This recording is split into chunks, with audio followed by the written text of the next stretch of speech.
Hey, welcome back, everybody, to Backtrekking, the podcast where we look back at the real-world inspirations behind classic episodes of Star Trek. I'm one of your hosts, Caliban, and I'm ready for the big ride, baby! And I'm joined on this episode by my co-host. Hey, I'm Gooey, and I want to take Caliban's face off. For 10 seconds, I wondered how we could somehow switch for this episode. It would be too confusing. Yeah, well, it kind of would. I'll just say that we've returned to explore the inspirations behind your favorite episodes of Star Trek. And in this week's episode of the show, maybe, I don't know, we could switch faces somehow in honor of this film, but we'd sound the same because we don't have any microchips. So it's worthless. It's an audio medium. Let's just say we did it. Yeah, okay. For the theme, and then, you can take us for take us for our word. Yeah, kind of how Nicolas Cage and John Travolta said that they were going to try to play each other, and they just kind of did their own stuff in this film. I think it worked out for the better in the long run. Yeah. It's what they did was a beautiful feat. Yeah. Beautiful. There are many definitions to that word. We'll talk about them as we go. I want to talk about news immediately because, of course, the huge news that is released just recently is that there is going to be a new Star Trek show on CBS All Access, Star Trek Strange New Worlds, featuring the adventures of the Enterprise under Captain Pike. Yeah, that's a cool name. Cool name. Very classic. I love it. It is. And I wonder, not to be confused with the long-running writing competition and series of story anthologies that came out of that for pocketbooks. Yeah. But when you look at Star Trek, unless you're going to just call it, the Delphic Expanse or something like that, if you're looking for just like platitudes, there's a couple. And, they picked a good one. But it is kind of like, when James Bond books, there's like 12 or 13 James Bond books. And then once you run out of like books, you start hunting for short story titles or just something on like Ian Fleming's grocery list. And then you end up with, Tomorrow Never Dies or something like that. And so there isn't like GoldenEye, just like a name of a building. It was or his something? house in the Bahamas or in Jamaica. Yeah. Sick. So if there's in a couple more Star Trek shows, we'll be down to Roddenberry's Japanese Wedding or something like that. Yeah, the name too kind of. Does that kind of imply that it's going to be more of a throwback type show? Well, we don't know anything about this right now except the announcement. There was a video on Twitter and on YouTube. With the three stars of the show, Anson Mount, Rebecca Romijn, and Ethan Peck, just saying like, yeah, we're doing it, we're excited, and that sort of thing. And then I saw an interview with Akiva Goldsman, who is executive producer on the show, was talking to Variety, and emphasizing that it was going to be more episodic and inspiring and feature more exploration. Cool. I'm cautiously hopeful. That could be good, or maybe it'll turn out they're not good at doing that. Yeah. Either, Yeah. I'm a person who, I don't know if it's like my religious upbringing, but I always feel bad when I get kind of what I want. And I'm not sure about this, mostly because one of the main criticisms of new Trek on Discovery, on CBS All Access, like the new shows, is that they don't explore enough. They're not inspiring, so on and so forth. Those have become the buzzwords of some pretty shitty people like on the internet. And so I don't like the idea that, I don't like that they're getting what they want, even though it's kind of what I want. I don't like that it seems like the higher ups at CBS All Access are kind of kowtowing to them. But, at the same time, for 50 years, Star Trek was an episodic show about exploring. And guess it makes sense to do that again. So yeah, I'm also kind of divided on this. Yeah, I'm starting to think there's just so much with that time period. There's just so much baggage and continuity, and then just on top of that, like I'm starting to think back to like, we've done some episodes where we talked about like where it's like multiple series in, especially with like Enterprise, and it's like, yeah, that reminded me of Star Trek, where it's like they're doing the Star Trek thing, but like it, is at what point does it become kind of a formula or kind of tired or just drag, like Star Trek drag? Yeah. So I'm worried about like if it's like going back to the well, if it is going to be a little bit like too going back to the well and too formulaic, but yeah, I don't know if there's any way to give me what I want either. Yeah, well, I've got that problem.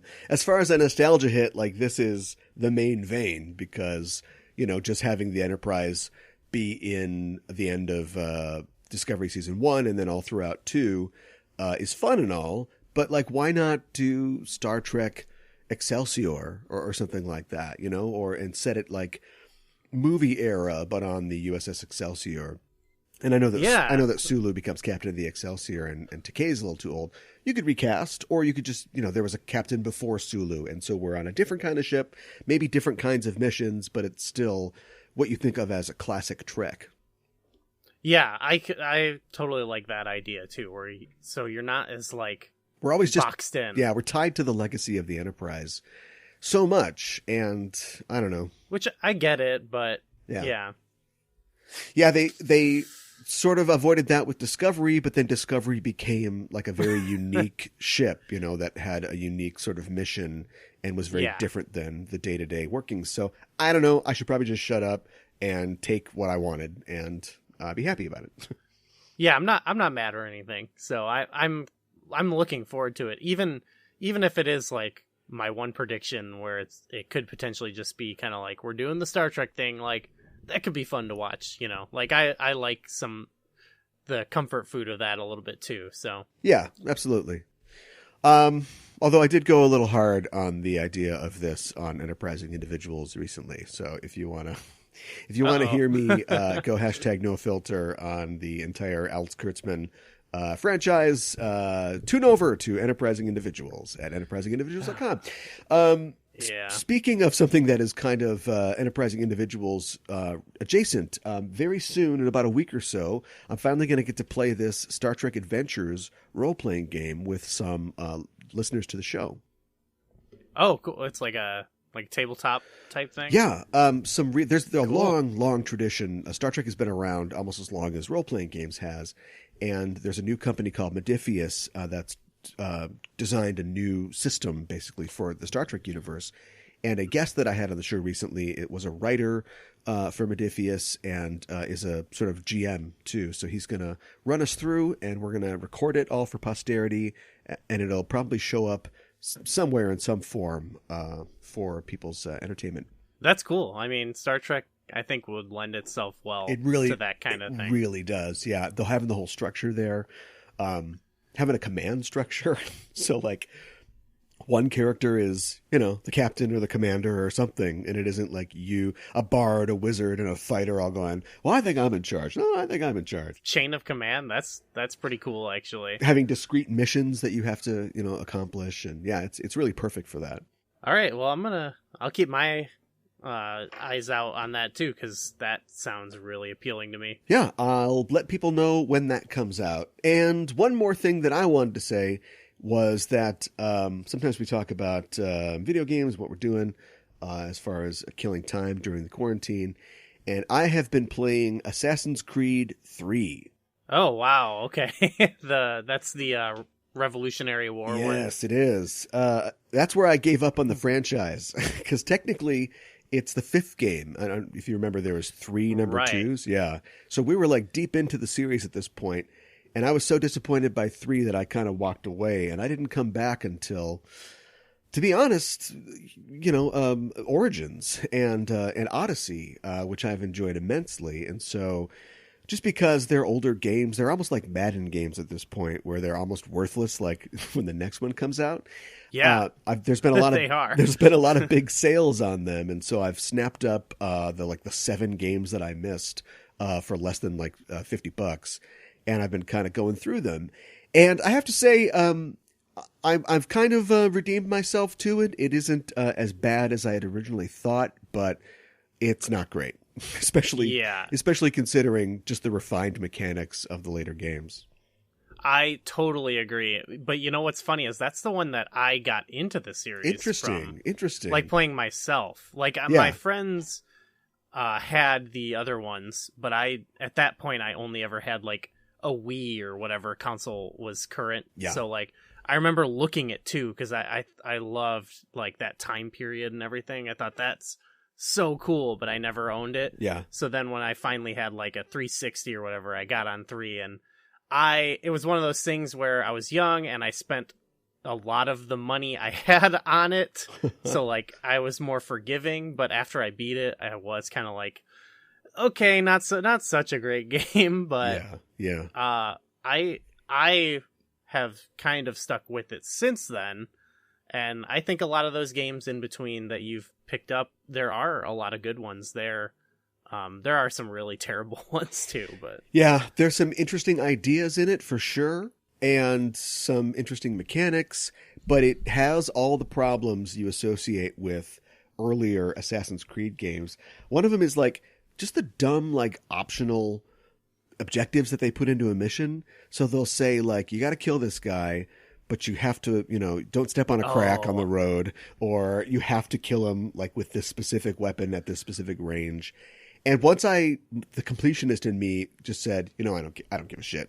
Let's just play this however we want and ignore all the little objectives. I've been a lot happier. There's also the thing where they're still figuring out the free climbing and the free running stuff. And so you'll do that thing where you're almost to the vantage point, you're almost to, the top of the mountain, and your character just jumps sideways for some reason and you plummet to your death. And it's like, I didn't do that. Why would I have done that?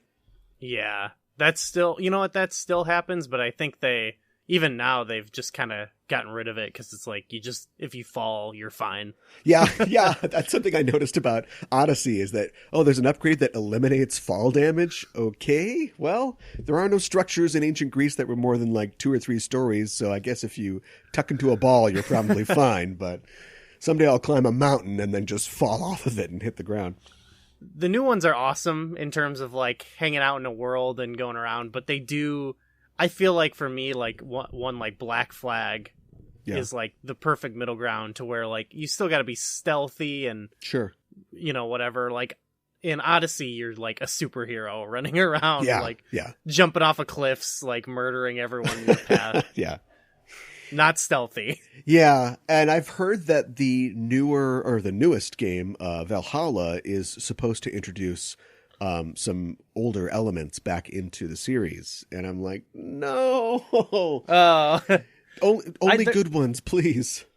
I miss like some of the more stealthy elements, but I don't miss like this was probably happens a lot in 3 where you have to like follow someone and listen to their conversation. Yes. Awful types of missions. But I do miss like hiding in the crowd or, stuff like that. Yeah, that's cool. True. Yeah, that is totally gone from the series of the newest games. And you have to do that quite a bit in 3. And I remember those from like 2 when you're like, come on, prostitutes, I have to hide. You just walk down the street. Yeah, you've blended in perfectly. Also, I guess I can't say because I haven't played those other games, but Connor, the main character of 3, has to be just the blandest protagonist I can imagine. And I don't know if it's... Yeah, no. It's such an interesting idea, like taking on the American Revolution and then having the main character be somebody who has his own sort of torn loyalties as a... Iroquois, I think. I'm not sure what Native American tribe he's from, but at the same time, I don't know if it's because they wanted to be sensitive or they weren't sure, how much they could write into that. The Indian side of it is gone almost immediately, and then he's just running around, and he has like no personality at all. Like he just talks. He's talking to Ben awful. Franklin, and he's talking to all these people, and he's just like, "Yeah, okay, great." It's like, come on, man, give me something. Yeah, he's not memorable to me. Neither is, Black Flag is my favorite game, I think, in the series, but, like, the protagonist in that, I think it's one of his ancestors, but he's just kind of an asshole. Yeah. but yeah, that's not what I come to it for. But, you know what, though, the recent 2, Origins and Odyssey, I like they're likable protagonists. Yes, so. I really liked Bayek of Siwa was great. And yes, he's awesome. Whichever one you pick in Odyssey is, I like the sort of devil may care attitude of that character too. Yeah. So yeah, there's a good in there. It is comparable to Madden, but I think there's more there's more value in that series than Madden. Oh yeah, even for if sure. The game prices don't reflect it. Yeah. Okay, well, video game talk over, and yes. We'll move on to our featured subject. for today's show. We're talking about Hong Kong cinema. Hong Kong cinema has a history as rich as that of Hollywood, and one that features as many twists as a Hollywood film in its history. And along with Hollywood and Bollywood, Hong Kong has hosted one of the most creative and prolific film industries in the world. And that success exploded in the 1980s and 90s. Directors like Ringo Lam, Wong Kar-wai, and Tsui Hark made films about crime and romance and violence, and actors like Chow Yun-fat, Jackie Chan, and Michelle Yeoh became worldwide stars. Hong Kong cinema went into decline in the 90s, brought about by changing economic circumstances and the looming 1997 handover of territory to the Chinese government, and many Hong Kong filmmakers made their way to the U.S. to try their luck in Hollywood. Arguably the most famous and successful of these was John Woo, the son of Christian refugees whose family fled to Hong Kong in the wake of the Chinese Civil War. As a child, Woo found solace in cinema, and as an adult, he climbed his way through the ranks of the Hong Kong film industry, winning the Hong Kong Film Award for Best Director for his 1989 film The Killer, and originating the heroic bloodshed genre, where bad guys with good hearts and amazing hand-eye coordination shot lots of people. Woo's transition to the world of Hollywood wasn't exactly easy. He found the oppressiveness and meddlesome nature of American studios to be burdensome to the creative process of his first two U.S. films, Hard Target and Broken Arrow. But in 1997, Paramount Pictures offered him creative freedom, an $80 million budget, and the use of two of Hollywood's most famous faces to make his bug-nuts action masterpiece, Face Off. I've been chasing this guy ever since I joined the force. He has no conscience, and he shows no remorse. He's the mastermind behind numerous bombings and political assassinations. He has a felony list a mile long: murder, arson, kidnapping, terrorism, you name it. He's the most dangerous and brilliant criminal mind I've ever known. For years, I've been watching him, tracking him, studying his every move. I know his every mannerism, facial tic, gesture. I know him better than he knows himself. And now, after all this time, I finally figured out a way to trap him. I will become him.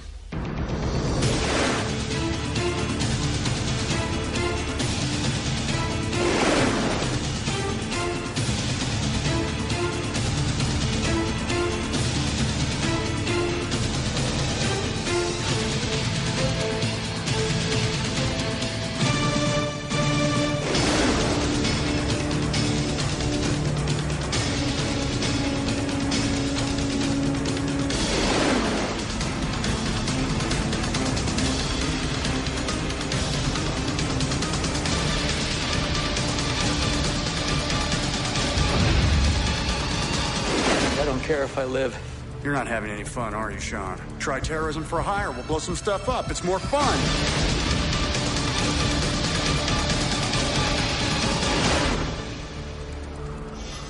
Plan B. Let's just kill each other. What's your experience with Woo? You know what? I was gonna say, like, it was retroactively through the American films, but I think the first John Woo movie I ever saw was Hard Boiled, when Sure. I had a cool teacher in high school. No, come on. What? Yeah, and we watched that. It was not part of a class, but he also ran the chess club, which at some point fizzled out of like people who actually played chess, and it just became like watch cool movies during lunch club. And that was one of the movies we watched, and it like changed my life a little bit, because that was the first John Woo movie I ever saw. And then I was like, oh, he did these other movies that I was like aware of, but didn't kind of connect the dots there. So yeah, that's incredible, that the chess club that just devolves into cool movies club. I love that. Yeah. There was like board games in there at some point, but it became cool movies. We watched a lot of like in that similar vein, where it's just like crazy action movies, you know? Yeah. That's probably, I've actually taught chess club and taught chess to kids for a while, and none of them were ever old enough to be like, "Hey kids, have you seen The Killer? Check this out." But yeah, I definitely would have done that probably too. It probably was not appropriate to watch in Well, high school, but No, but if you know the kids are cool, then it's not a problem. yeah, I'm not gonna snitch. Yeah, right. I get to eat my lunch in here and watch cool movies. Right, yeah, no problem.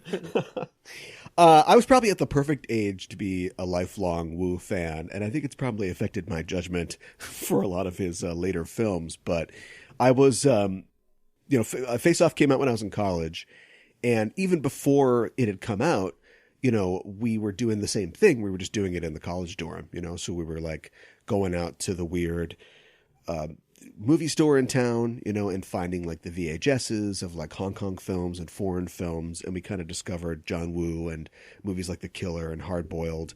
So like when he came to the US, I was like, oh, this is it. Like we're ready to go here. Let's watch some Hong Kong or some John Woo films, powered by American money and infrastructure.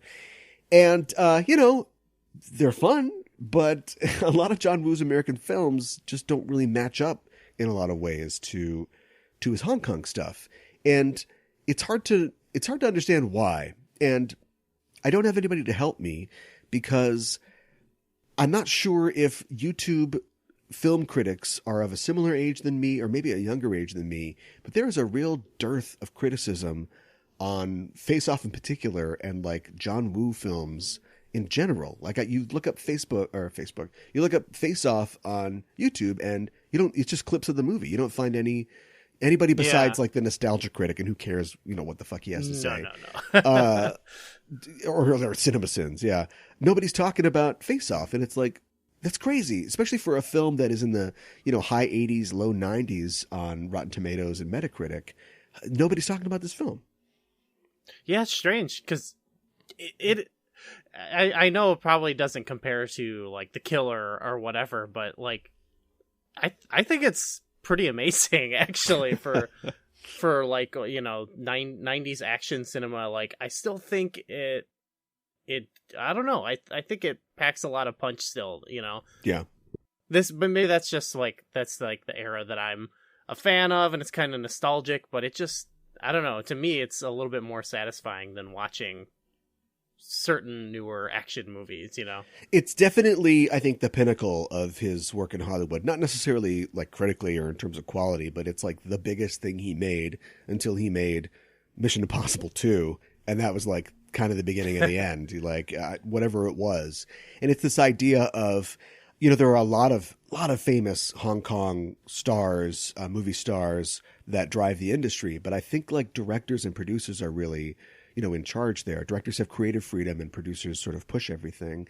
And here it's not like that. And so John Woo kind of got tossed around between a series of, action stars in the 90s who were kind of looking to do their own thing and their own agenda. And he was sort of deserved by that, I think. I mean, he had a lot of control, but not full control on Mission Impossible 2. I can't blame it all on him, but a lot of it is like Tom Cruise's fault. And the fact that remember when, it's all Christopher McQuarrie now, but remember when Mission Impossible was like, sort of like an anthology series? Like Brian De Palma did the first one? Right, now, like, the past three kind of feel like... They're all Tom Cruise's buddy, yeah, McQuarrie, yeah. Yeah, which, I like them still, actually, but definitely it's less exciting than... Like, to me, the more exciting possibility is that, hey, in this one, Tom Cruise could be diving... double guns, doves, yeah, sparks. Yeah. Yeah, I like too, but it's a like that you have to temper with, like, I mean, this is ridiculous, right? And that balance between, that needle moves towards ridiculous, I think the more he does in Hollywood, John Woo. There's some goof-ass stuff in movies like The Killer and Hard Boiled, but I don't know. Definitely. But I don't, but it works though for some reason. I don't know why.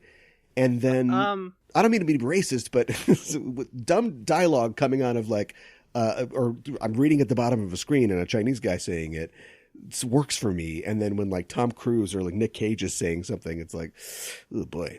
I don't know. For me, it depends on, like, in Face Off, I think because it's Nicolas Cage and John Travolta, it works. They're but already clowns. yeah, I think they make the most of it. I personally loved it, but in general, I agree with what you're saying, where it's like something that's like weirdly phrased or written, or, you know, maybe even lost in translation when you're hearing it Yeah. and reading it. It's like way different than, if someone just says it in the way you understand it, for sure. I'm a little gun shy maybe because I've gotten in trouble for like my unabiding love for John Woo before. You know, like he's clearly like inferior, not greatly inferior, but his inferior American output for me was just the same thing as like, you know, Hard Boiled. Like one of my favorite directors had finally come to America and he was making movies and I had to totally stand for him, you know, no matter what. So when you're watching something like Broken Arrow, which is Travolta trying out his Castor Troy and Christian Slater just kind of simping through the whole thing. And I'm like, no, you don't understand. It's like, oh, it's so great. And the way he smokes a cigarette, you know, with that weird grip, the way that he smokes a cigarette. No, it's so cool. I actually lost out on a date once defending Broken Arrow against John Woo's Hong Kong output. No, you can't do that. This girl just could not believe that I was going to go to the mat for Broken Arrow over The Killer, and you know she was right. See, I would not go that far, but I would just, in general, I think John Woo is so good that like even these movies are, like the American ones are still really good. Like, yeah, I don't know, maybe because I'm thinking of it when I was coming in to Face Off, you know, this time around, it's been a couple years. I was like, all right, this should be like a fun action movie, and like action being the key word, like it's really, the action in this movie is like really fun and like almost constant, you know? So it's like, yeah. That's all that matters to me, really, is like, and if you want to tie it up in a really goofy story with two actors who can be really goofy, like that's even better to me. Yeah. So I'll take it. Yeah. As far as the action goes, like commitment is a huge part of it because he definitely brought that Hong Kong work ethic to Hollywood. When they crashed that scene where they crashed the plane into the hangar and just blow the whole thing up, they had like 13 cameras rolling on that because they had one take. They were literally just crashing like a plane into a hangar, and just to get the effect of the whole thing blowing up. But maybe again, if I could just play amateur, like international culturologist, I think the intense emotions of Hong Kong films are really important to those films. And Hollywood has this tradition of like, and this is, Butch Cassidy and the Sundance Kid is one of John Woo's favorite films. Go figure. Okay. Yeah. And, two men facing, an unbeatable odds with two guns in each hand. And that whole thing is just them going, boy, this is a bad situation. It's just two cool guys underplaying everything. Whereas, Chow Yun-fat's cool, but there's a lot of passion in his characters and in all of like John Woo's characters. Like guys are, it's about like bro love, and it's like, I know you're a criminal, but you're an honorable man and I got to protect you and I'll do the same for you. Let's go kill some people. Mm-hmm. And like bringing that over here, unless you are, maybe that's an element that you really need. But maybe also it's something that just doesn't like resonate with American audiences. And like you pointed out before, when you cast like two of Hollywood's biggest overacting clowns, like maybe that's a way to get around it. Yeah, especially their stories are like they definitely don't hit the mark in terms of like the emotional core or whatever. Like it's very, but to me it reminded me of like a really good like video game. Yeah. It rules to play. It reminded me of like a Resident Evil game where like it's awesome. It just constantly kicks ass, and the story is kind of goofy and cheesy, but like that's like secondary, you know what I mean? And as long as like the performances are there, because definitely it's like, what is the ending of this supposed to be? A big emotional moment where he comes home with a new son. Hey, I stole somebody's kid. Yeah. Yeah. Can we keep him? Like that is the type of writing you would see in like a video game. Yeah. Essentially. And ironically, the Resident Evil movies are so bad, so...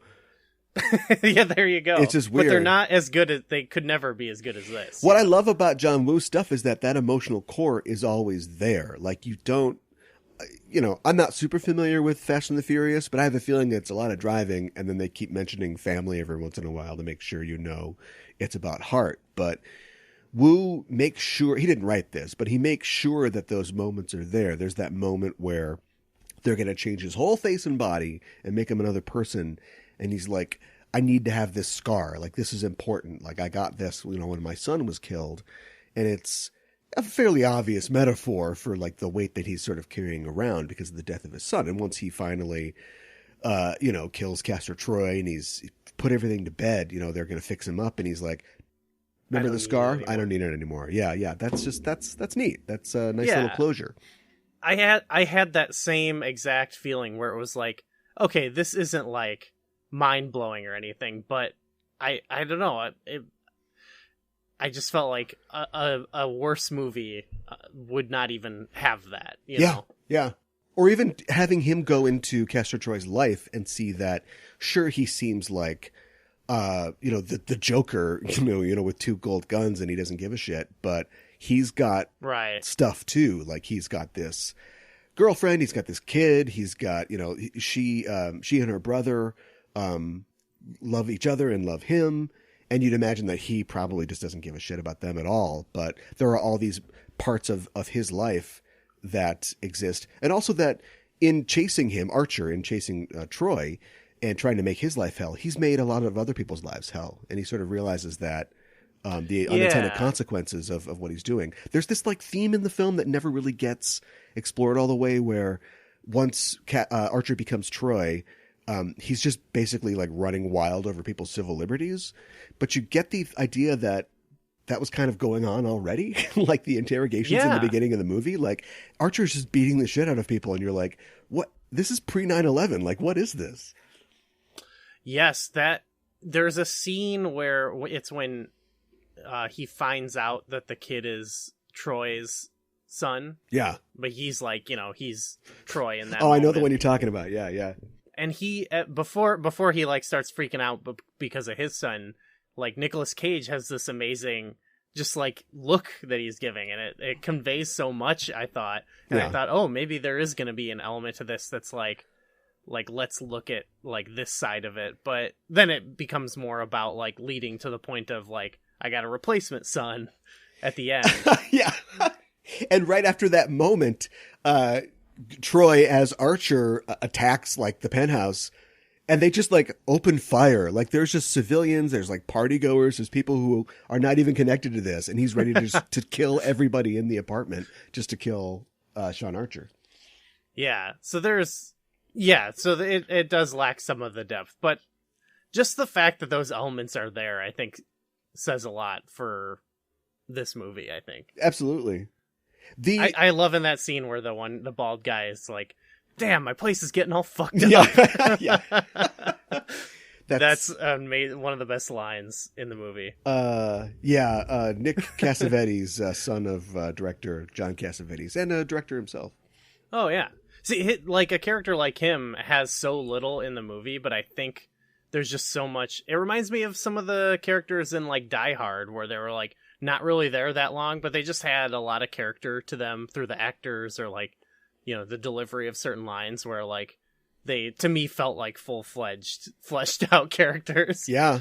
And it's cool that they had that in a movie that is just so much about these two singular characters. You know, we have to learn their lives. Then half an hour in, they switch faces, and they won't be themselves until like the last, and only one of them will be themselves again at the last scene of the film. So we have to really spend all that time with them, but it is cool that they could put those in, a character like Sasha or her brother. The problem is, on the other side, all the FBI people are total goons. Like, they're just, you wonder how they ever accomplished anything. Everybody is such a goofball except for Tito, played by Robert Wisdom. And then I guess Margaret Cho stands out a little bit. That role was actually supposed to be played by Chow Yun-fat, but he couldn't do it because of scheduling, so they replaced it with Margaret Cho. Okay. At least they kept it Asian, Okay. I guess. Yeah. Yeah, was that their thinking? That's weird. Yeah, I guess none of them really have much personality to me, but I don't know. They're the cops, So Yeah, what yeah. do you want? In every James Bond movie these days, he goes rogue. He is on his own, and even MI6 is like coming after him. And I like in this film the twist of the hero character is like forced to go rogue. He doesn't want to be rogue, but he's literally wearing the face of the most famous terrorist in the world. And so not only does he have to get his life back from this, inveterate villain, but now like the cops, the FBI, everybody is after him too. Yeah, he's like breaking out of that jail, and he's like, I don't know, sometimes he's killing people and other times he's not, I think, but Yeah. Yeah. They seem to try to go out of their way to show us that he's not killing people. But then there's a couple things where it's like, well, that guy died. I mean, he just fell 4 stories. yeah. It's like, again, it's like a video game. Yeah. The secret prison, the black site prison level in the video game. Yeah. I love it. A black site prison that allows visitors like when they come to, Yeah. hey, Troy, you got a visitor. Oh, it's a visitor day already. And then also it's like it's got Castor Troy, it's got Pollux Troy, it's got Tom Jane, who I assume is like, the world's best hacker or something like that. And then it's just like a bunch of other people, like random prison extras. Like, are these all like horrible, like, Justice League of Doom characters that they need to be in this like horrible prison? They were so bad that they needed the magnetic boots. So Boots, which I don't know about this. I know that you're the expert. Are the same design as the boots from Super Mario Brothers? Yes. Yep, I'm glad we were both thinking that. That's what That I was read. Yeah. Very strange. Oh, that's true. Yeah. Oh my god. They're not exactly the same because they're sort of got different bits and bobs on them, but like the Did they change it and like take the same thing and the shoe part and the part that goes around your shin and calf, and then the little pistons on the side, like all that's there. Yeah. Yeah. Oh man. This is like blowing my mind a little bit. I just thought like, hey, that's a weird coincidence. But Yeah. I mean, Wow. I can believe it. If you're a prop master and you come up with a good design, you just sell it to somebody else too. it looks really cool. Yeah, it's a good design. This movie, as you can imagine, having people's faces getting ripped off, having a futuristic sci-fi prison, was originally supposed to be a sci-fi film. It was set in the future, and John Woo basically, eventually got them to change it because he wanted, again, that emotion, the passion of the characters and the drama to be more resonant with the audience. And he felt it would be too detached and alienated if it was lasers and sci-fi. No, I think it's perfect. Like the setting and tone is perfect because it is like sci-fi and futuristic, but it's like doesn't explain why. It's just like, hey, we're we're in the current modern times, but like there's also like these, the boots and the facial surgery. Like I love that. It was all really plausible, and they brought that Colm Fiore's character in to be like, let me explain why this is possible. I'm the guy that's going to tell you why this movie does actually work. And yeah, I mean, it is plausible enough to be suspended, your disbelief. Yeah, I mean, it's definitely ridiculous, but those scenes, like, they really sell it with the scenes where they're, like, cutting their face off and... Yeah. Yeah. Oh, and then also there's a microchip in your throat. Yeah, that was even cool, too, though, when they showed them, like, repeat what he says. Like, that was fun. And then when it gets, like, damaged, you talk normal or whatever. I don't know, why didn't he just, like, hit himself in the throat before he talked to his wife? I don't know. I didn't think that much about it. The drama of this, as we've stated, is a lot more real than you'd see in, say, an Arnold Schwarzenegger movie, which, by the way, this movie was originally intended for Arnold Schwarzenegger and Sylvester Stallone to face off, but they turned it down. Other people they looked at were Harrison Ford and Michael Douglas, Bruce Willis and Alec Baldwin, and Al Pacino and Robert De Niro, apparently. Oh, and here's the kicker. Jean-Claude Van Damme and Steven Seagal. Now, That would be like Wow. entire body off, but that I'd watch. That sounds pretty good. I mean, I love those pairings you all named, but I don't think none of them sounded better to me than what we got. Travolta Cage. Yeah. The characters and the drama are really important to Woo, and I think that he, in a Woo way, he succeeds at a lot of it. You know, you've got this situation where you've got the harried FBI officer who's been chasing down this nihilistic, terrorist for years. Finally gets him. Then we find out that it's not over. There's a bomb somewhere that's going to go off in 3 weeks or something. But it's not much of classic. It's not much of a fuse, but it makes sense later when he, I'll just do it myself. Then I'll take the credit for it. And they switch places. And at the same time, the FBI, this chase has destroyed the FBI agent's life. He is, through no fault of his own, lost a son to it. So now he's hunting this guy who killed his kid. And you just really, you understand a lot of the conflicts. When you've got a cop movie, you've got Tequila the cop and he's going to fight the scum of Hong Kong. You understand that in an abstract way. But I think a lot of the desires of the characters and what they're facing is more personal. And I think that really grounds the film when they're swinging from chains in a warehouse, shooting at each other and planes are blowing up and stuff like that. Yeah. You did mention it. It does kind of make me think of, in a lot of ways, like Fast and the Furious. Like, I feel like maybe those are, they're not as executed as well as this or anything, but I feel like maybe they are greatly inspired by a movie like this now more than anything. Yeah. Where it's got like those specific kind of stakes, but then even in the action where it's like these kind of like diverse, ridiculous action set pieces. There's even like a similar prison break scene in like the last one. Uh-huh. Yeah, so I don't know. I feel like this movie is more than influential, Yeah, even having just the subplot, it's a very 90s subplot, but like the daughter who's like, don't tell me what to do, Dad. I want to draw fake eyelashes on my face, and I'm a punk.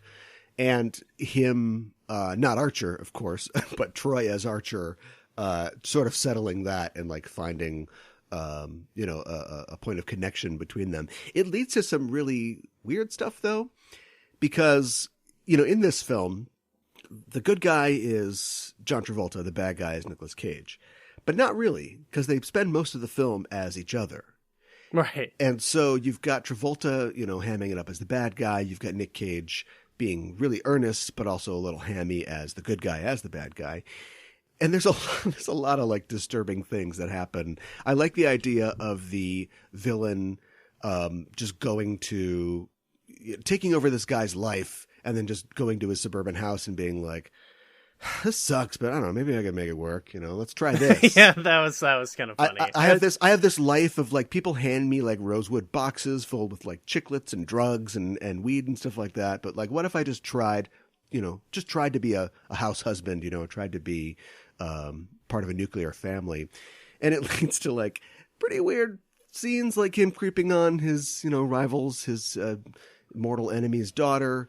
Sleeping with her dad, sleeping with his wife. Yeah, well, that's gonna happen, anytime you switch faces with someone.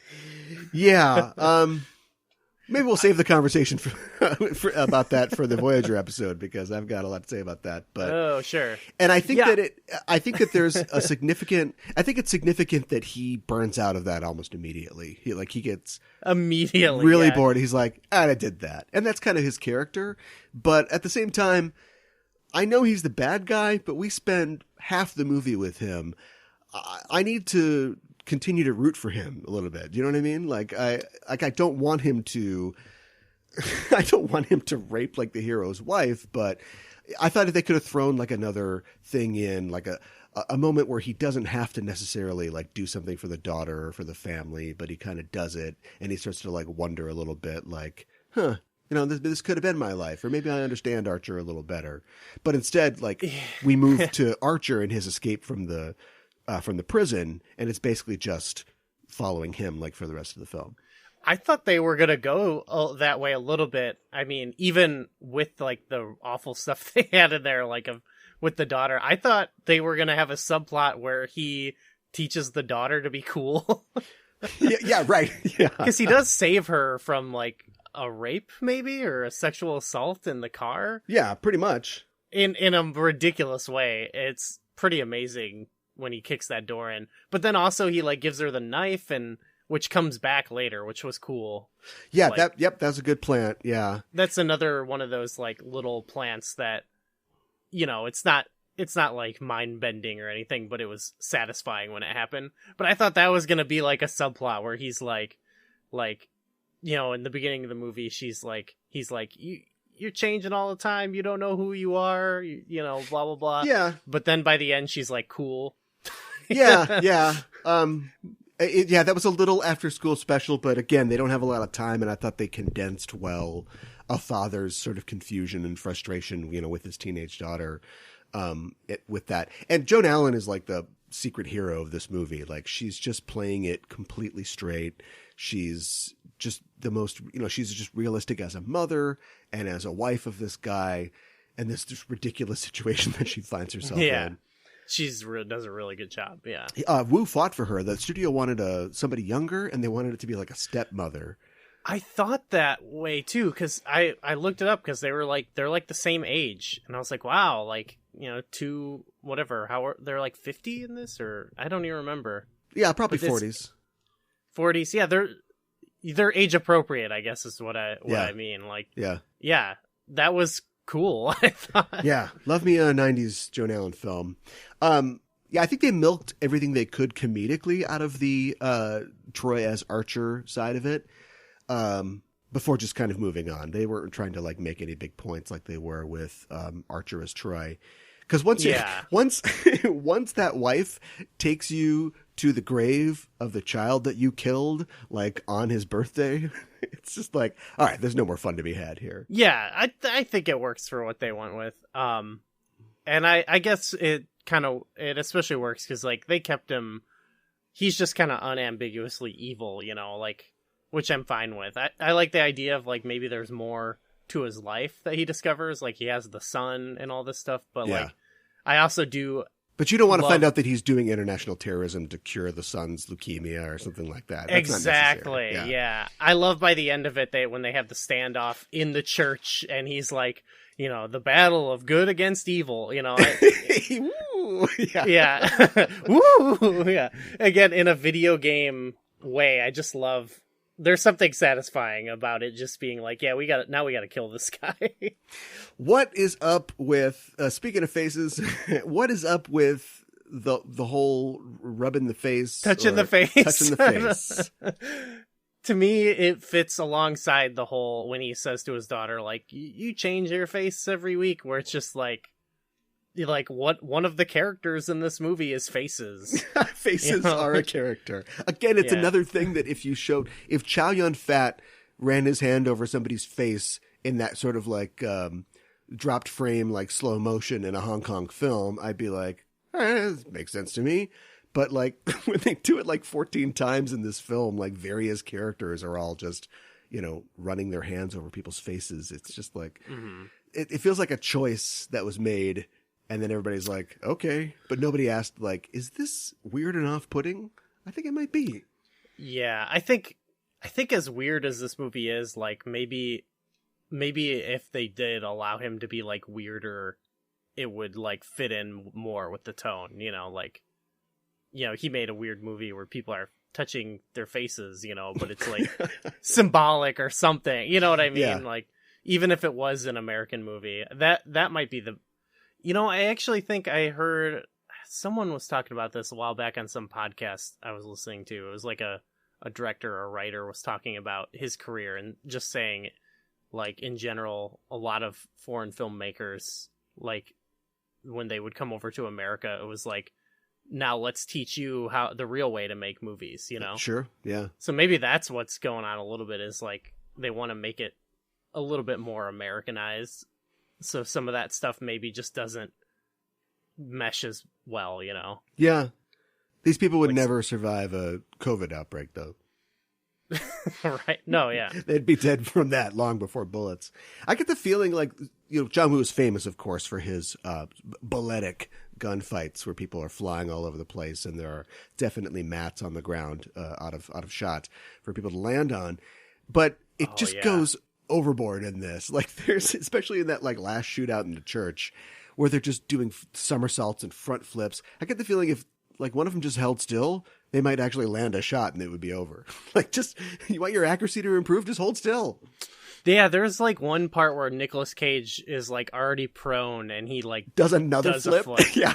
Yeah. It's sweet though. I mean, it's just really cool though. I don't know what to say. Like, yeah, it's goofy, but it's really cool. Have you seen Hard Target? Yes. So there's a second chapter in my John Woo. Oh, do tell. Fandom was more in my early 20s when I moved out on my own and lived in like a house of like 7 people. Like John Woo, like those kind of movies. It wasn't like let's watch John Woo movies, but just like let's watch some of those 80s, 90s kind of action flicks. We had like a projector and everything in our house, so we just kind of like rolling movie nights constantly because there's always someone there down to watch a movie. And a lot of those, Hard Target, Broken Arrow, those were always like regular, Face Off even were in regular rotation. So yeah, I have fond memories of Hard Target and all the others just from that alone too. Yeah, that is a film that's, because of the nature of it, you've got Jean-Claude, who is, a hand-to-hand guy.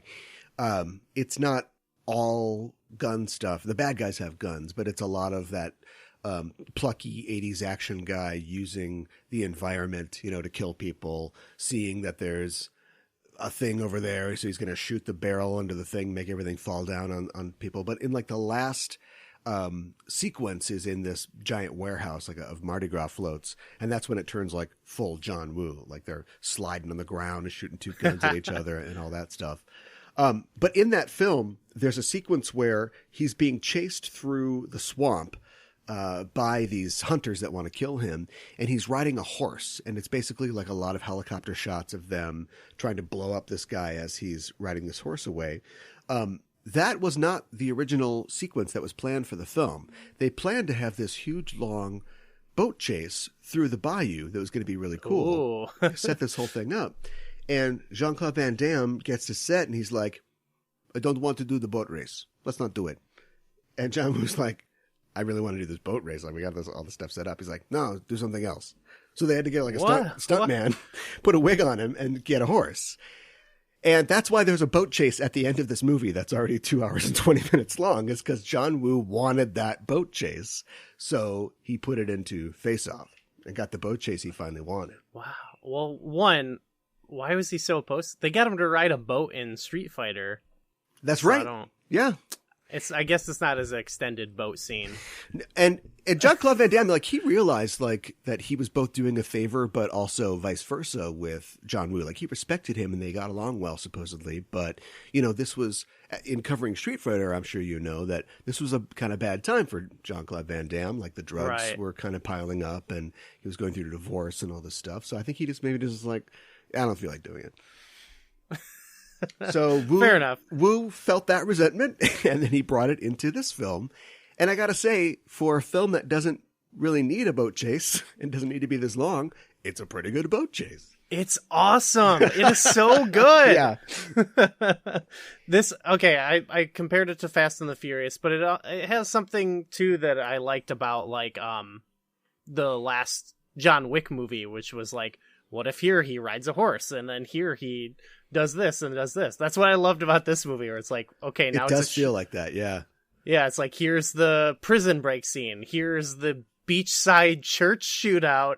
Yeah. Yeah. Well, I don't know what that is. The church is by a beach so they can get to some boats and have a boat chase, but yeah. Yeah. And then, it just leads to a boat chase, which is not, when you think of like, what is the promise of a movie called Face Off, where people switch faces, is not a boat chase. Yeah. And it is so good. There are so many times watching it where I was like, where I just literally said like, holy shit. Yeah, they built, when he goes through that the Coast Guard boat or the patrol boat and like comes out the top and it's just a huge fireball.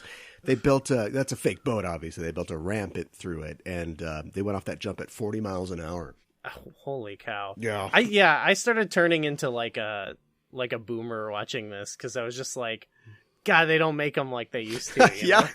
I was doing the same thing. Yeah. Like, okay, good. I'm glad we're on the same page because I was like, yeah, they don't blow up anything anymore. No, they really don't. Something else that they do or don't do is they probably would have replaced the stuntman's face with the CGI faces. Yeah, it's clearly a different guy. There's a lot of stuntman face in this movie. It's fine, but like... No, it's awesome, because to me, when I see that, I go like... somebody's life's in danger. Someone's doing it. Yeah.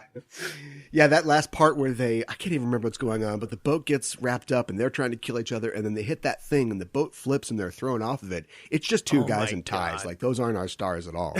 No, but it looks crazy. It just looks so crazy. I don't know. Yeah. Solid. I literally said so many times to my partner, we rewatched the scene actually, and I was so many times where I felt so old being like, nowadays it's just someone standing on a green screen. They don't even do anything, Yeah. Well, speaking of which, did you know that they are looking to remake Face Off? It was announced last year. All right. I don't know if I probably won't see it. That to me, it gives me a similar feeling of like when they remade Point Break, which is another favorite of mine. Or Total Recall. Yeah. It's just a movie made at a certain time by a certain group of people. And it just works for that reason. And first of all, it's cynical, but just looking back and going, we could probably do that. Well, it's like, I don't know. Are you James Cameron? Are you John Woo? What are you trying to bring to it? Like, I just don't see the point. But, the effects will be better, I suppose. Yeah, but I don't even know what we have now that's comparable. Like, what's the type of movie being made now that could, I don't know. It's disappointing, I will say. Well, I think that what you do is if I had to give them advice, is you go ahead and make it sci-fi, right?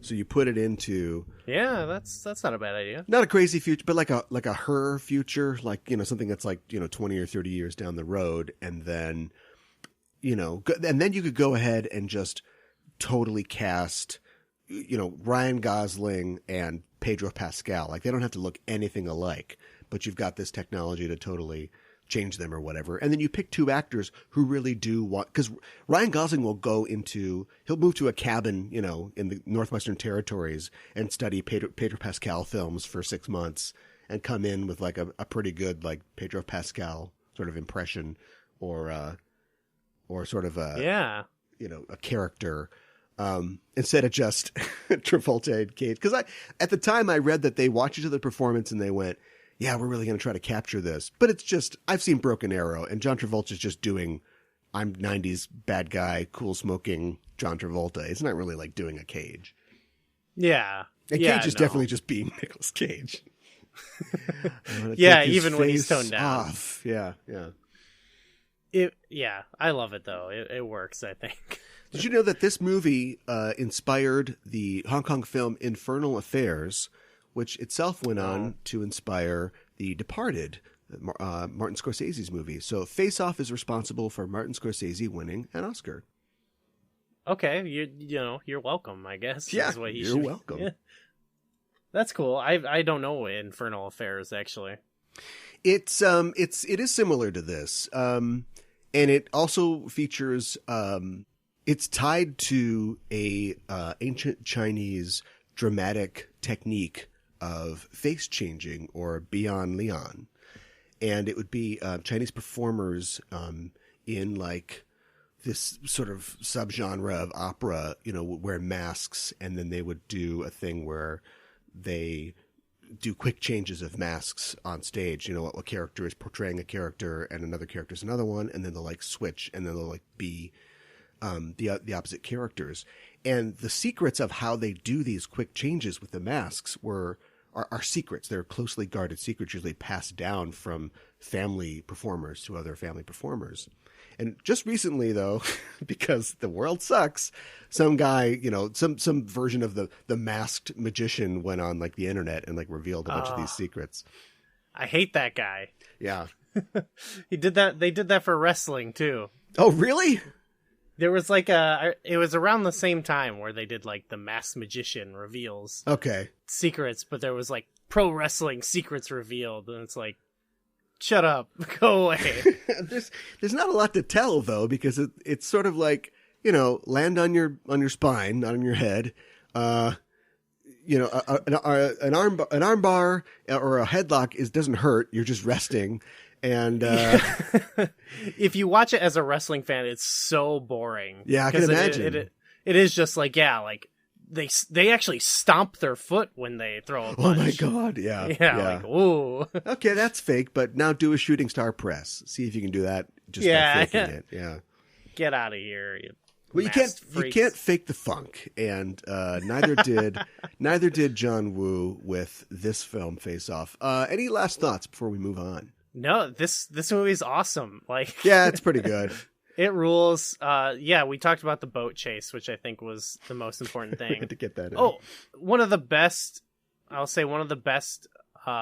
Mexican standoffs or whatever, and like conclusions of one where like people keep showing up with guns, and inserting themselves into it. He definitely he definitely outdid himself with that. Yeah, I think intentionally. I also like at the beginning of the film where Archer and his guys are running into the hangar, and Castor Troy kills them all off, and it's just Archer and Troy, and they they get their guns on each other, and he's like, "You've only got one bullet." "Oh, me too." "Well, whoop-de-doo," and then they get up and point their guns at each other. But they start to circle around, but apparently they're not totally happy with the position they're in, so they both move their guns to the other side.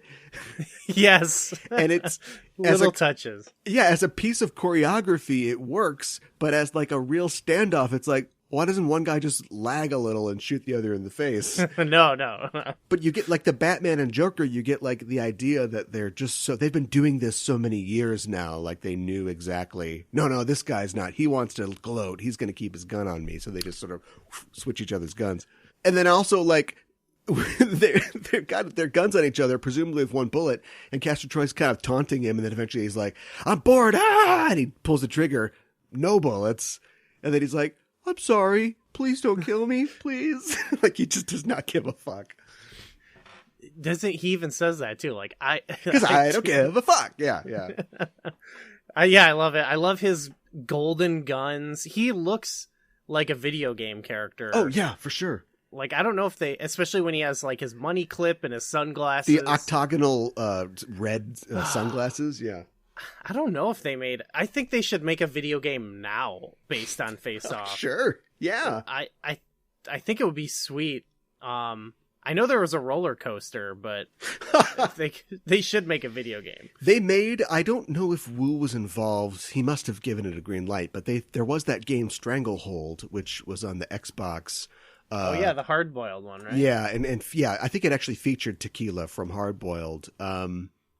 And it also bullet time. Yeah, bullet time, and you could slide on things, and there was an emphasis too on like the clever kills. So you shoot the ceiling fan or whatever, and then it falls on the guy, or that sort of thing. Yeah, I remember that coming out. Like, it was like around the same time I was into Hard Boiled, the movie, but I never played it. But maybe that's just what I'm looking for. Yeah, give it a shot. Well, that's it for Face Off. I think we took the big ride. Which, there's no song that says that. He's just making up a song, right? I've never heard Ready for the Big Ride Baby before. It was so melodic that I was convinced that it was like a distinct melody from a real song. Yeah. But I guess I don't know. I looked it up and I didn't find anything. But anyway, we have taken that ride, and we're going to take a break for a word from our sponsors, and we'll be back with more Backtrekking. How would you describe Just Enough Trope? We are the Just Enough Trope podcast. I'm your host, Caliban, joined as always by my co-host. Hi, I'm Mikan Hana. Oh no, does this mean they can hear all the things I yell at the TV during Downton Abbey? Why did you do that? How do you plead? Let the game begin. Yeah, check these fresh fresh moon. Oh! Don't shoot man in face. This isn't the Save Gotham fundraiser. It's the Chill Family Reunion. Master Yoda assigned a Padawan to this bold I Jedi. think it's pronounced Padawan. Oh, Padawan, excuse me. Hey, it's getting late. I think Ralph's going to want his motorcycle back. Go jerk off the pictures of Jean Grey. I am freaking getting old. Yeah, I noticed the life clock was blinking in your hand. Get out of here, Wilson. Go fight the Teen Titans or something. I'm unkillable, not unwoundable. You like Sailor Moon, right? Why don't you sail on his Wow. Just Enough Trope. News, reviews, and geek fondue every Monday on the Just Enough Trope podcast network. Loving me never have a say. You so sorry. What? Okay, we're back, and it's time to talk about the Trek side of this equation. Tom Paris is a tough sell as a character. In a world like the Federation, where everybody is supposed to be happy and they get along, he's a rebel that just doesn't fit in. Him and the other 70 Maquis crew members on board the USS Voyager. He's got the devil-may-care attitude of a sulky teen. Never mind that he's pushing 30. And he won't shut up about 20th century memorabilia, which effectively makes him a walking theme restaurant. Imagine spending the rest of your life returning from the Delta Quadrant with a sentient TJ Oputertoots. However, sometimes, just sometimes, a character that's so ill-fitted to Starfleet and the enlightened 24th century makes the best vehicle for exploring the phenomenon of responsibility and being a misfit in a utopia. And for shoving some classic surf tunes into your space show. It's the Voyager episode, Vis-a-Vis. What's gotten into Janeway? Captain. What's gotten into Paris? Tom, you're hurting me. I don't know what I ever saw in you. On an all-new Voyager. Remove your hand. Stay out of my way. Prepare. Security, I need you in the... For the ultimate out-of-body experience. That's my body you're in now. I want it back. Voyager. What do you think about old Tom Paris? I don't like this guy. I think you just put it in the best terms there, where he both has the energy of a whiny child and the like love of things like an obnoxious boomer, where it's like the worst of all generations. Yes. Maybe if it's, I don't know, because I mean that's all of Star Trek is all the characters like things from the 21st century, you know, like yes. So it's could be forgivable. Like I love the Cisco baseball thing. It's so depressing to think that the 20th century was the most, 400 years later, still the most interesting century. Right. There's just something, I guess there's just something like in a lot of the examples where it's like, it makes sense, or like with baseball, it's like, well, it's kind of a universal thing. Yeah. You know, like other places, like, but when it's just like, I don't know, I love muscle cars, it just gets, I don't know, it just gets obnoxious. I don't know what it is. And this is no shade on Robert Duncan McNeil, who did a great job over the 7 years of Voyager and is an accomplished director and a cool guy. I don't know who the character's for. Do you know? Like, if he was, it reminds me of, here's what it reminds me of. Pitch Black. You know the movie Pitch Black? Yeah.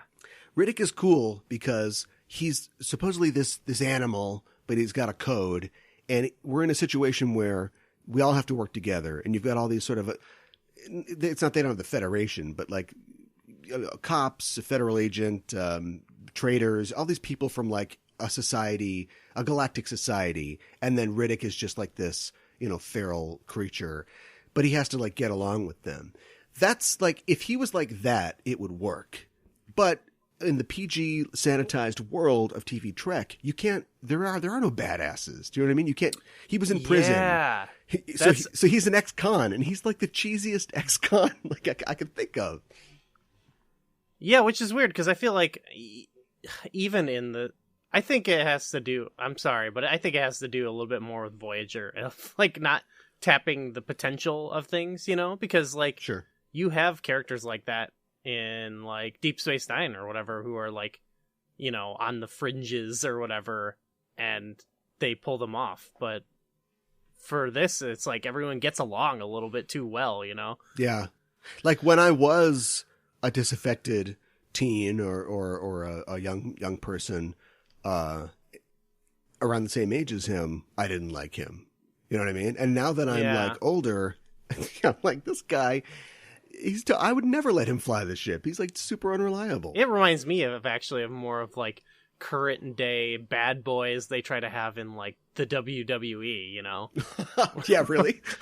Where it's like everyone's got they look cool, they'll wear all black or whatever, but like, you know, they're out here calling you like a doo-doo head or something, you know? It's like, okay, pretty tough, man. Paris is the Scott Hall of Voyager. I never thought of that before.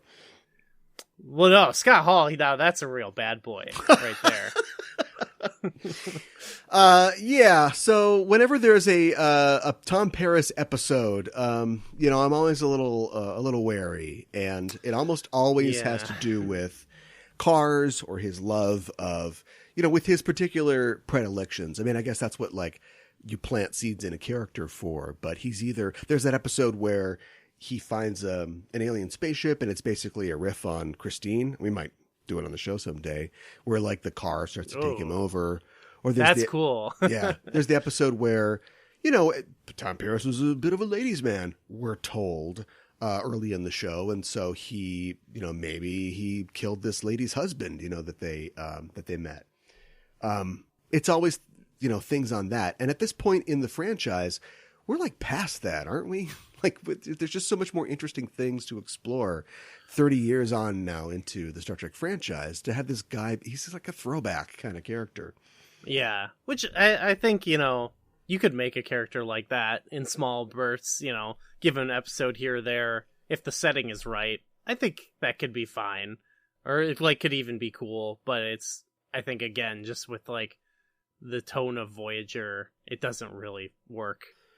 Yeah, the biggest payoff for him probably is his eventual evolution into somebody more responsible, and his relationship with B'Elanna.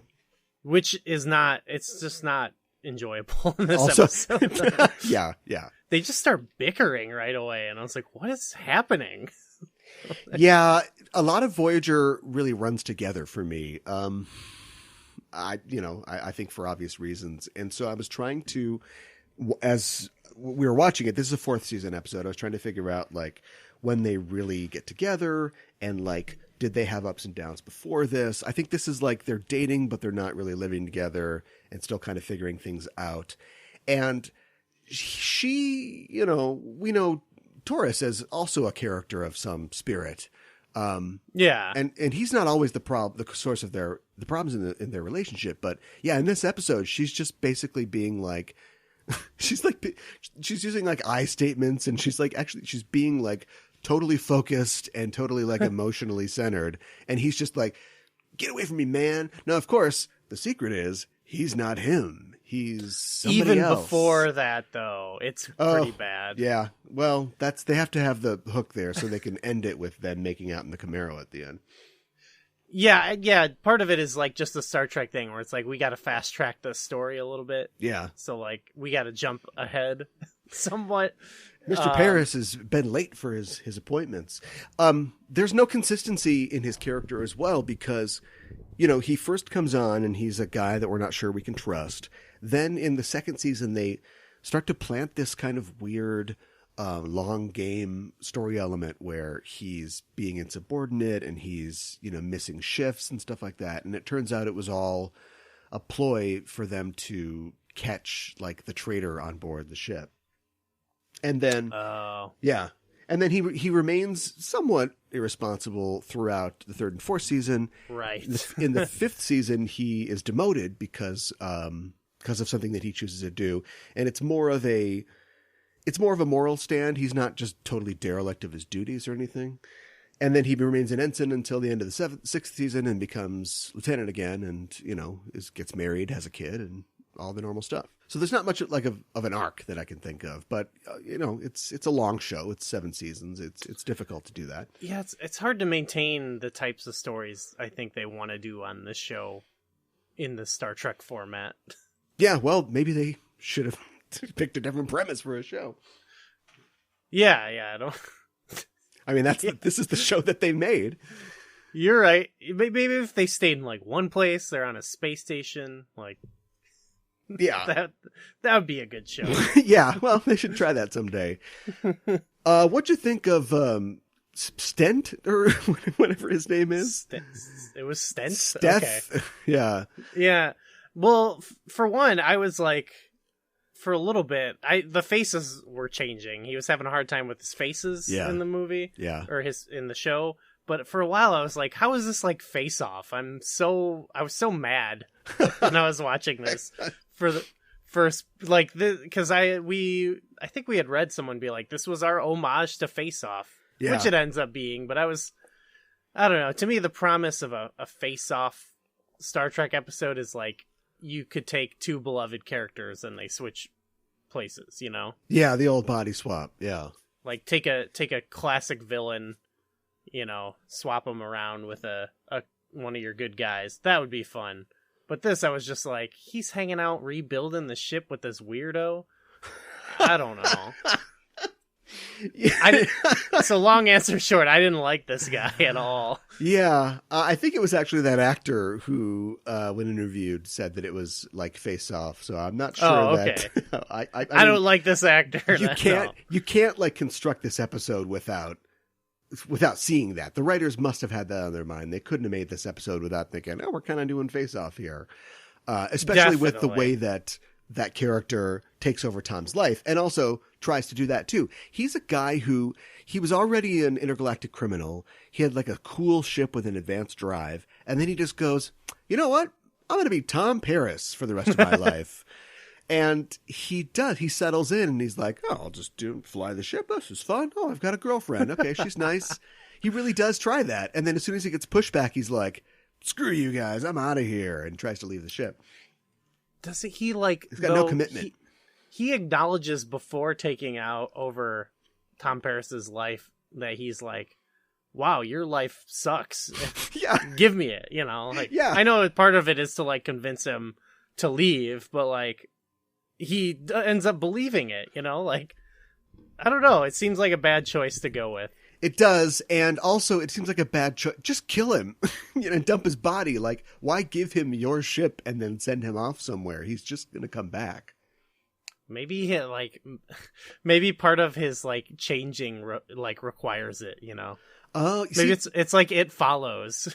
Oh, see, that's okay. That's a good connection because I had no idea how his changing works. Like me either. He gets the DNA. They say in the episode he takes some DNA and he leaves some DNA. Gross. And he like can take your form, but he can't do it forever. So he'll start to turn back into what he was before. But meanwhile, you're out there and you're just that person for good, I guess. Yeah. Oh, so yeah, he has to keep doing it. Yeah, and he just leaves a wake of, swapped bodies behind him. And so let's say that he never got Tom's DNA. If he just turned back into that girl, there'd just be two of those girls around. Like she doesn't turn back. Would he change back? I don't understand. Yeah. I would love to see at the end of the episode, they're like, okay, now we're going to go try and track everyone down. Like, I would love to see that show. Like almost like My Name is Earl. They've got that's their for this half of the season. We're tracking down swapped bodies. This is to find all the people he's wronged and apologize and turn back into them. Maybe some of them like their new body more. You know, right? He's got to convince them to give it back. That would make a good show. Yeah, they didn't think of that. I don't think. Something that I wonder if they thought about is it's always interesting now in the 21st century to look back on things from the 20th century and wonder how much they knew they were actually doing. And it seems to me like this character of, I don't want to get his name wrong, but Stent or Stet or whatever his name is. It's better to not know. Steth, like stethoscope. There is a lot of like gay coding here, at least in the first half of the episode. He gets really close to Tom. He spends a lot of his time being like, man, I love chicks. You want to nail some chicks? Oh boy. Yeah, he's like, he says it multiple times. There's chicks all over Voyager. Yeah, it's great. And yeah, when he goes in to steal his face, I thought like, oh, he's going after Tom right now. Yeah, he's not just a close talker. Yeah. because the character is kind of genderqueer, it just adds a real layer to their discussions. He talks to Tom about like, well, if you ever want to change your life, a change can come when you least expect it, escape the shackles of your life. And it's clear. I mean, knowing like Rick Berman and the kind of show he ran, it's clear they weren't doing that, but you have to wonder no idea what they were doing. Yeah. It's, you have to wonder how much, people can slip under the radar, or maybe things just come out, in a way that is unintended, but it definitely would have been a more interesting episode. Yeah, that could actually make for like kind of a cool, I don't know, like a cool theme to discuss somehow, but I don't know. That seems like it'd be a whole different, it would be totally different than what they're going, like Tom Paris would not matter in this. Yeah. This would be like Harry Kim or whatever. It would happen with him where there's no cars or nothing, Yeah. No relationships. I don't know. Yeah, Harry Kim, you could disappear Harry Kim and nobody would know. I always love it too when they have like 20th century recreations in the holodeck. And it would be it's an extra layer. It'd be a little confusing to watch a character get things wrong. It works if, Balan is like, oh, nice Camaro. And Tom's like, it's a Camaro. I'm sorry. But it's always weird how perfectly they recreate everything. Like, could you imagine like perfectly recreating a room from the year 1600 like today? If you took somebody from the 1600s and showed it to them, they'd be like, that's not where the fireplace went, or, no, that's not for scratching your back, that's for something else. It'd be like when Fry in Futurama goes to the museum. Yeah.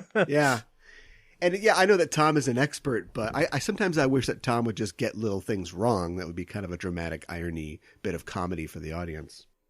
Yeah, like maybe there's like something from a century prior, or like some futuristic thing in there. That'd be kind of cool. But yeah, they're clearly going for the more the Wishbone style of like recreating the past, Okay, all right. I was trying to figure out what the hell you were talking about, but yeah, Wishbone. Yeah, no, I know Wishbone. I just don't know how he related to. But yeah, like the coloring book, storybook version of the past.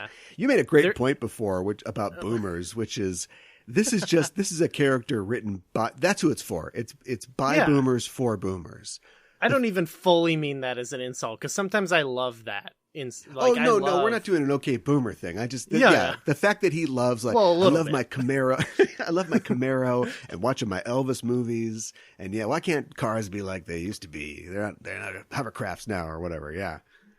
Even in this, which I don't like this character episode or whatever, there is something just like weirdly satisfying about watching these guys in Star Trek uniforms hang out in like a garage, like I just love that. I love when Janeway is hanging out with Da Vinci, but dressed, I don't know what it is. I think it's just the clashing, eras, but it's always a little bit comforting. So even when I don't like it, there's something, nice about it. Yeah. It's kind of, the visual dissonance is kind of fun sometimes. Or it's like, hey, this is like in the actual future, even though it's not, Yeah, yeah. Although, like when they do episodes like, what is it, Cupid, where they're all back in like Robin Hood times or whatever, and it's like Robin Hood times on a TV budget, so you have to wonder, is this the best the holodeck can do? Or you know what I mean? Or is that their imaginations? Or... Yeah, or is it like, or is Q doing like a TV version of medieval times? Like, why isn't it all gray and people have shit all over him? He's having fun with it, I would like to think, Yeah. Because the whole thing is a created reality for us, as viewers. Yeah. But then once you introduce a created reality into this created reality, you have to wonder about the intentions of that creator. Then there's times where they literally travel back in time. Yeah, and it's like that too. Yeah. Although, I thought the San Francisco one was pretty good when they went back to talk to Jack London or whatever and Mark Twain. Okay, yeah, that's what came to mind. They had some good exteriors in that. Yeah. Yeah, I actually wouldn't know, so I guess I can't fully speak on it. Well, let's speak on Steth again. Yes. he's no Castor Troy, and no, I don't know why he's doing any of this. Sure, he wants his freedom. He's fleeing those space cops that we see or whatever. But if it was really Face Off, he needs to be just an amoral maniac, right? But instead, he's just, I'll try being Lieutenant Junior grade on a ship that's lost in space for a while, and it doesn't really make a ton of sense. We do get that he's not a maniac, but he is amoral. He completely blows off all of his duties, and it's TV and we cut away, but presumably sleeps with Tom Paris's girlfriend. Yeah, that's upsetting for sure. Yeah. Maybe if they started it, like, I don't know why they needed to greet him as an ally.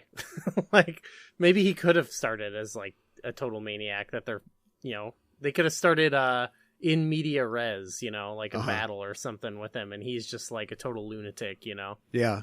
He seems to be pretty good at manipulation, so maybe this is a tactic that works for him. He shows up in like a cool ship and he's like, "Oh, hey, let me share some stuff with you." And they're like, "Yeah, cool, great." And then he, picks somebody off. Somebody who's compatible. I think it's really convenient that Janeway was also compatible, but in these body swap things, you have to do another swap.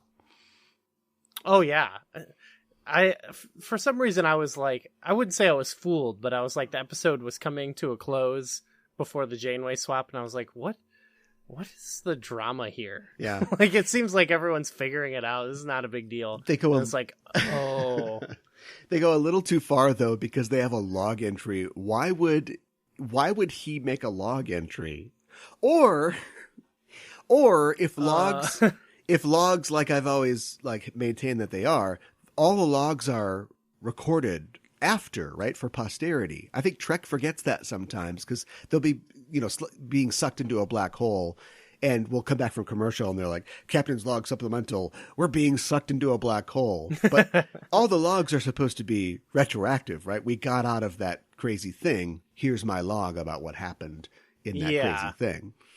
But yeah, there's like, after they switch the Janeways, and then we come upon like one Janeway choking another, right before that, there's a captain's log, probably to drive home or the deception. But I thought that was like, it's a little too far. Kate Mulgrew does some great choked throat acting, though. Yeah. For the rest of the episode, she's like, we gotta get him. Yeah, I liked her as like the villain too. That was fun. That was like finally fulfilling some of the promise, because it's like Tom Paris, they made him a little bit more of a jerk, like this guy comes on, becomes Tom Paris, and starts, becoming a jerk. And I think it's really telling that everybody kind of just believes that it's it's just Paris doing this. Like, after this is over, there should be a scene where Paris is like, "Thanks, guys. Thanks. Like, Chakotay, you told me I turned my life around. I'm doing my goddamn best." And you immediately think that this guy who's drunk on duty and is trying to pick a fight with Seven was me. Which, by the way, why didn't Seven just pull his head off? That's what I was thinking. I was like, she could easily destroy him, yes, right? Like, yeah. She's like strong or something, right? Like, isn't that part of her Borg? Like, she could just wreck him. I don't understand. Yeah.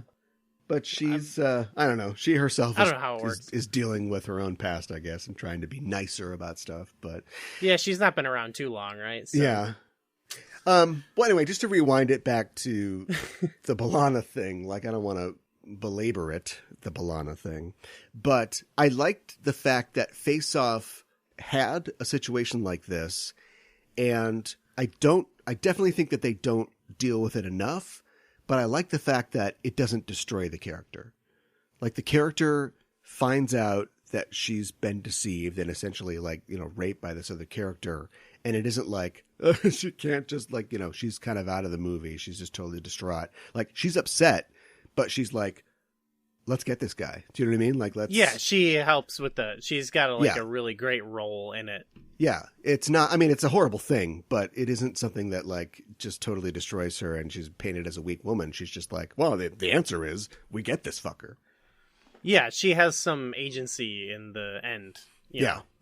Even I think both the female characters in that movie somewhat do, compared to, a different movie, I guess. Yeah. So that was kind of cool. Yeah, Archer spurs her to be a better criminal. Right. Yeah, unfortunately, B'Elanna is not really given that opportunity as a character, but No, yeah, she's just like the girlfriend. she or does make whatever. it into the man cave at the end. Yeah, that was exhausting. I expected him. I don't know why. I felt like he was gonna say the words "man cave." Like I'm showing you my man cave. Yeah, obviously predates the term, but I don't know. It would have been close. It would have been real neck and neck, I think. One thing I just realized, or not just realized, but one thing I wanted to mention when we were talking about it, where he was like trying to convince him his life sucks or whatever. Yeah. He tells him like, and Tom Paris even says it too, where he's like, my life, it's pretty boring, you know. He's like, yeah, you got a routine, it's nice, you know, it's not exciting. And the whole time I'm thinking, again, this has to do with the premise of the show not living up to it. You are like lost in space right now. Yeah, you know? Like it's not a great it is life. not fine. Your life is crazy. Yeah, but yeah. no, like again, that's just the Voyager thing, I think, where it's like it has to be normal, it has to be comfortable, even when like who knows if we'll ever see our home again, you know? Yeah, they're playing golf, they're hanging out in Fairhaven, they got all kinds of stuff. It's like a cruise that will last the rest of their lives. Right, yeah, I understand it's probably more comfortable than other situations, but it's, I don't know, why wasn't that part of the conversation? Like, yeah, I miss Earth, or I don't know. Yeah, if it had been any more, the guy would have been like, well, screw it, I'll just keep the guy with 4 nostrils and just move on. But he had to strike right then. Or maybe, like, that'd be perfect for him, because it's like, oh, great, we're wandering. Nobody will, yeah, we're unconnected. Nobody can check on our references. Yeah, maybe.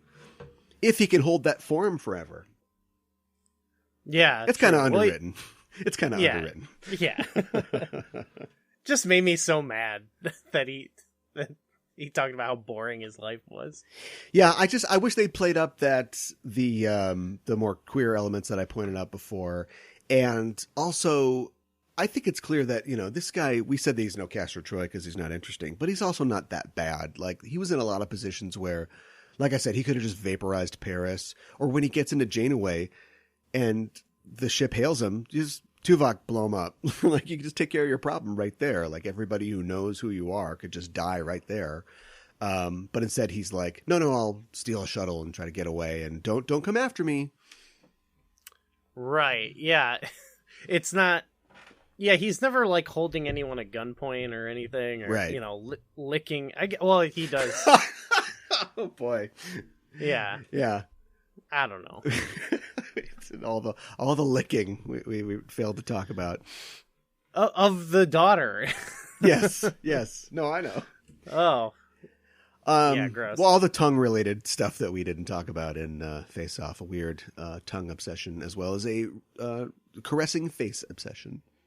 He definitely does, in the show, he does some unforgivable things, but it's not portrayed that way, you know? No, it's not, and that is a big drawback. Both Face Off and this episode just treat, you know, the sleeping with a woman, you know, under false pretenses as, you know, just something that happens in the course of these kinds of stories. Yeah, unfortunate. Well, maybe the sooner this is in the rearview mirror, the better. So let's move on to our next feature, our technological exchange, something that makes Trek. Trek is the technology of the future, or of the present, with implausible technology that's explained to you by Colm Fiore. It facilitates the drama. It also hinders the drama. So on every show, we randomly pick from a list of Star Trek technologies. We add what we get to the non-Trek media, and we subtract it from the Trek episode to see how each would be different. It's the technological exchange. And our technologies on our list are: number 1, phasers; number 2, holodecks; number 3, tricorders; number 4, transporters; 5, warp drives; 6, replicators; 7, communicators; 8, shields; 9, advanced medical technology; and 10, androids. And this would be another good medical tech one, but let's see what we get. Jesus Christ. I got 10 androids. How would androids have changed Face Off? Wow, that would rule for one. I think we I know don't know what the new Face Off's going to be about. Yeah, there you go. That would go into your sci-fi one. I think it would be great if it was just like you have Face Off, everything is like normal, and then like an Alien, you just discover at some point that like one of them, like a different character is an android. Like it's just like, oh, and there's an android. Mm-hmm. Like maybe what's his name, the bald dude or something, is an android for some reason. Okay. Instead of like the blood gushing out of his neck, it's milk. Sparks. Yeah, milk. Yeah, the milk. Yeah. I am seeing, I think they've already done this, and I think it's called Altered Carbon, I think it's called. Oh, yeah, okay.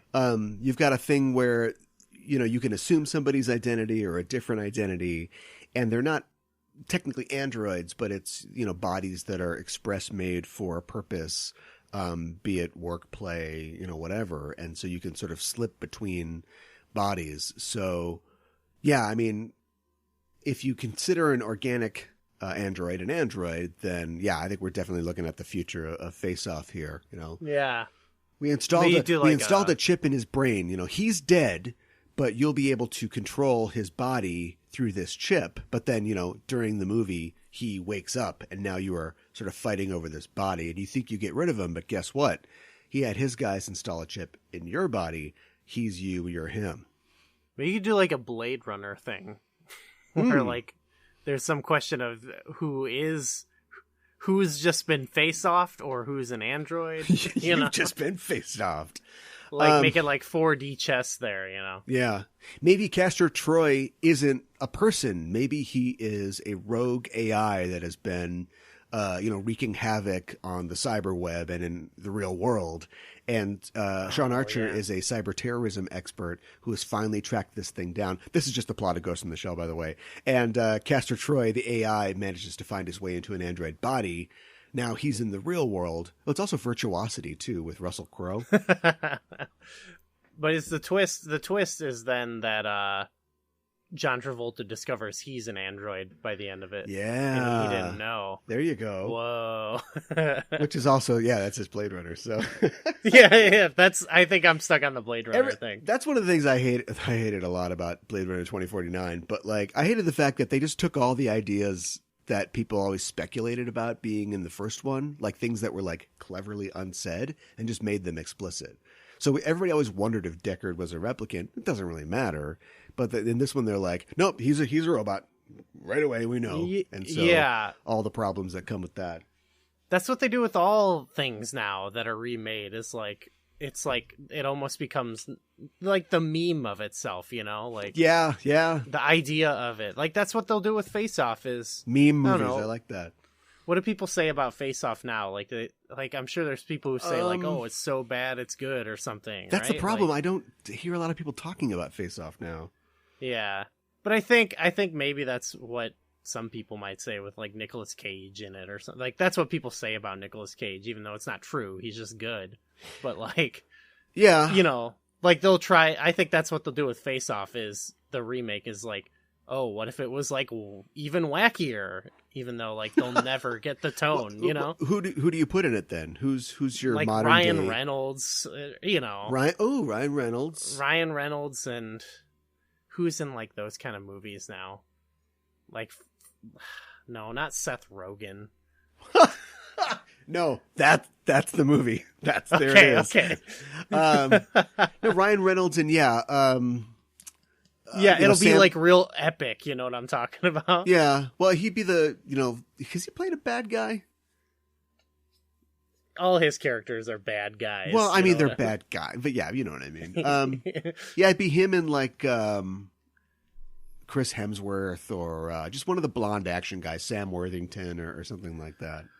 Right. I was actually one of the other boomer things I said watching the movie was if they made this now, it would be two identical looking guys, and when they swap them, you're like, who is who again? It'd be the Chris's. Just get some bearded blonde guy.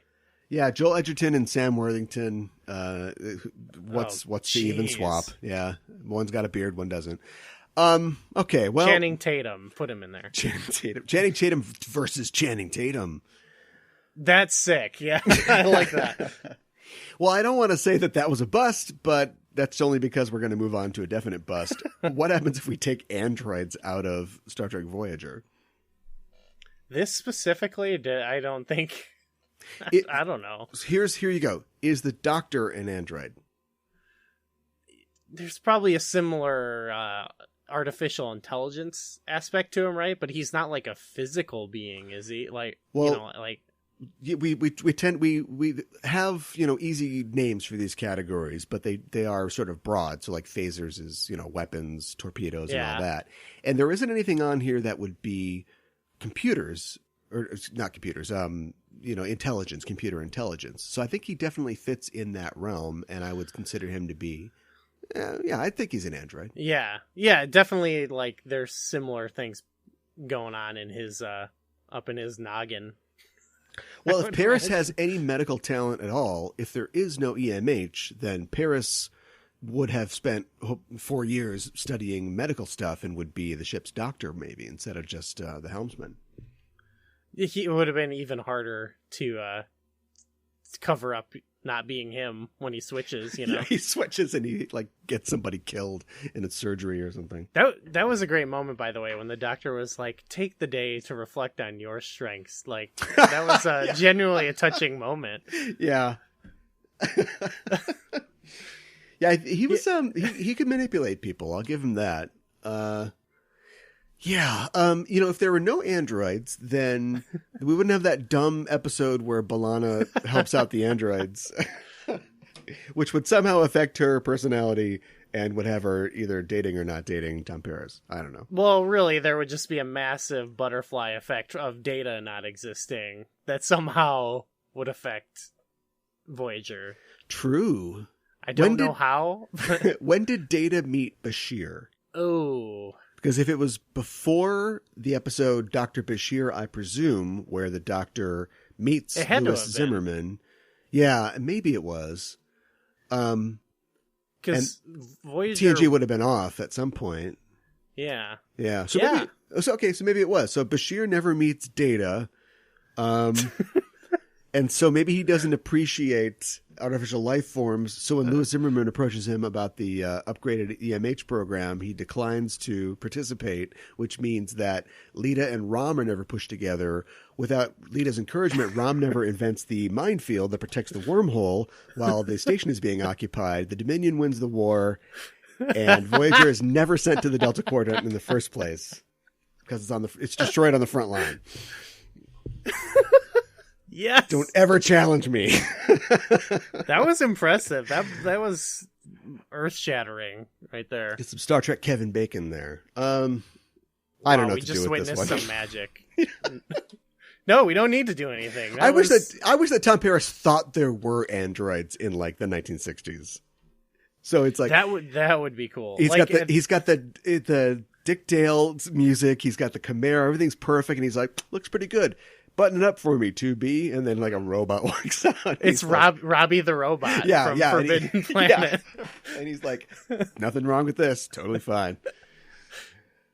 Yeah, I could totally see him being like, yeah, back then there was some like,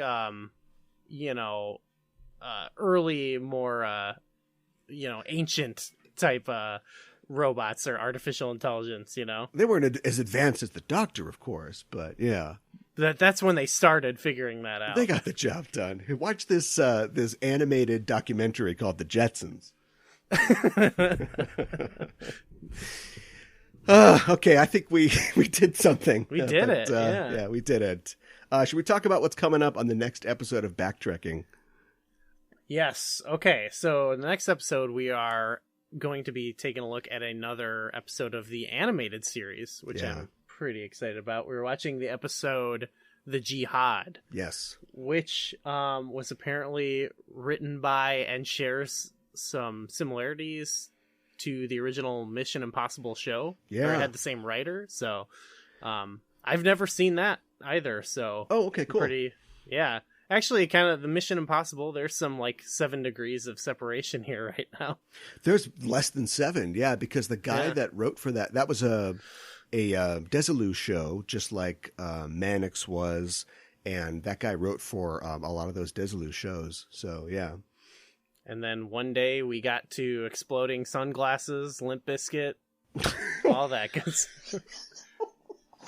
Made it all the way to John Woo in the future. Okay, all right. I'm like, what the hell is he talking about? Yeah.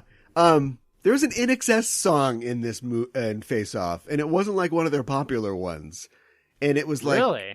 Yeah, it was like Don't Lose Your Head or something like that. And it's like, are you guys trying to do a thing? Because you could do Eyes Without a Face. There's a lot of things you could do if you wanted to do On the Nose or Nose Off music. Why wasn't there a credits rap?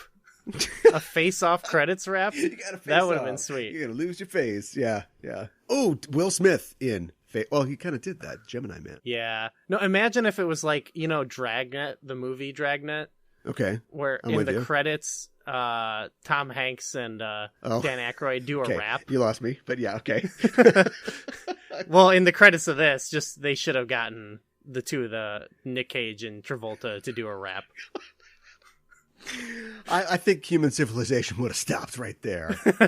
Just reset the count at zero. Culture would peak there. Yeah. I think. Well, that's what I'm talking about. Yeah. We did everything we could. Let's start over. All right. Well, we'll be back next time for some animated action and some 60s spy action. Gooey, tell the people where they can find you online. You can find me on Twitter at GooeyFame. Got some shows out there: Pro Wrestling Required Viewing, Virtual Theater. All that good stuff. We had you on Pro Wrestling Required Viewing, talking about Hulk Hogan's Rockin' Wrestling. Yeah. So go check that out. That's a fun episode. And you can find me at Caliban, that's K-A-1-I-B-A-N on Twitter, and the Just Enough Trope Network at Just Enough Trope. And I wanted to say that we're looking for iTunes reviewers. We want you to review our show on iTunes. Give us a nice review, and we'll say something nice about you on the show. So look us up on iTunes or Stitcher or whatever your platform of choice is, and let us know how you feel. And that is it for us. We'll see you soon, and until we do, keep on trekking.